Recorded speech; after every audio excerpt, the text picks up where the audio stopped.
Xocalı faciəsi bir gecədə baş vermədi. Şəhər aylarla mühasirədə saxlanıldı, elektrik enerjisi kəsildi, yollar bağlandı. İnsanlar dünyadan təcrid olundu. Bu, əvvəlcədən planlaşdırılmış etnik təmizləmə siyasətinin tərkib hissəsi idi. Məqsəd yalnız bir şəhəri işğal etmək deyil, bütöv bir xalqın iradəsini sındırmaq idi.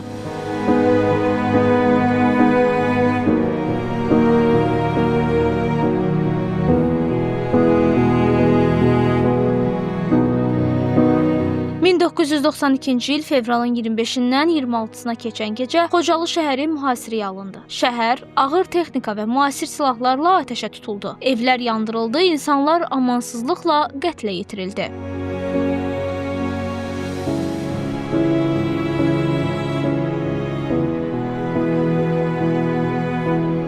Xocalı soyqırım ərəfəsində Xocalıda təxminən 7000 əhali yaşayırdı və bilirik ki, o dövrdə Xocalıda keçmiş Sovet ordusunun 366-cı moto atıcı alayı yerləşirdi. Bu moto atıcı alay hələ 1985-ci ildə Xankəndində yerləşdirilmişdi.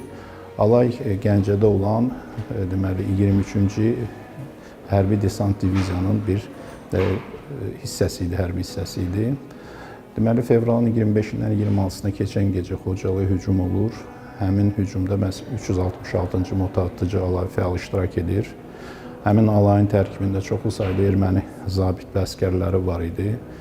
Kifayət onu demək ki, sonradan Ermənistanın hərbi naziri olmuş Seyran Ağanyan həmin batalyonların birinə rəhbərlik edirdi. Ondan başqa erməni cinayətkarı Vitali Balasanyan da həmin dəstələrin rəhbərlərindən biri idi.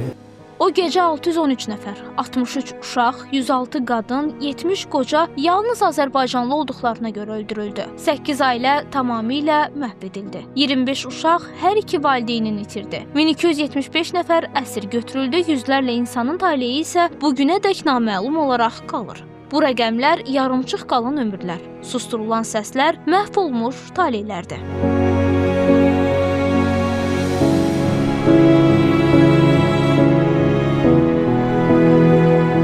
Uzun illərdir ki, Azərbaycan dövləti Xocalı faciəsi ilə bağlı həqiqətlərin beynəlxalq ictimaiyyətə çatdırılması və bu qətliamın soyqırımı kimi tanıdılması istiqamətində ardıcıl fəaliyyət göstərir.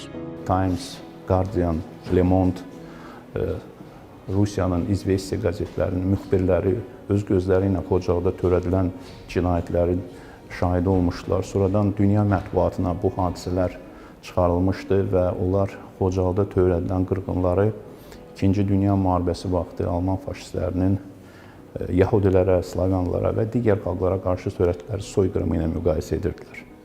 Biz bilirik ki, 2008-ci ildə Heydər Əliyev Fondunun vitse-prezidenti Leyla Əliyevanın təşəbbüsü ilə Xocalıya ədalət kampaniyası başladı və məhz bu ədalət kampaniyasının böyük rolu oldu ki, bu Xocalı həqiqətlərinin dünyaya tanıtmasında.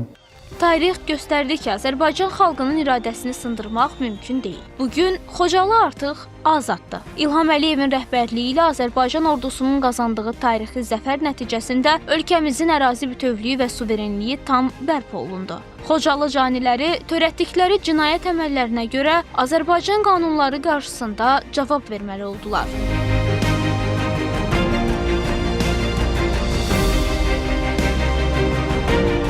2023-cü il oktyabrın 15-də Xocalıda Azərbaycan bayrağının ucaldılması ilə ədalət bərqərar oldu.